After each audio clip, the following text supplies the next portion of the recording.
యెహోవా నన్ను రక్షింపుము. భక్తి గలవారు లేకపోయిరి, విశ్వాసులు నరులలో నుండకుండా గతించిపోయిరి. అందరూ ఒకరితోనొకరు అబద్ధములాడుదురు, మోసకరమైన మనస్సు గలవారై ఇచ్చకములాడు పెదవులతో పలుకుదురు. యెహోవా ఇచ్చకములాడు పెదవులన్నిటినీ, బింకములాడు నాలుకలన్నిటినీ కోసివేయును.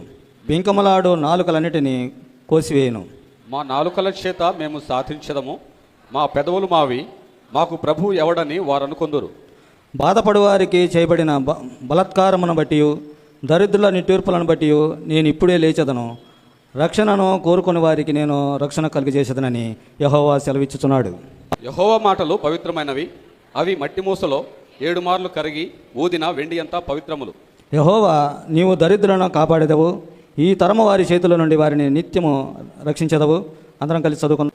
నరులలో నీచవర్తన ప్రబలమైనప్పుడు దుష్టులు గర్విష్ఠులై నలుదిక్కుల తిరుగుల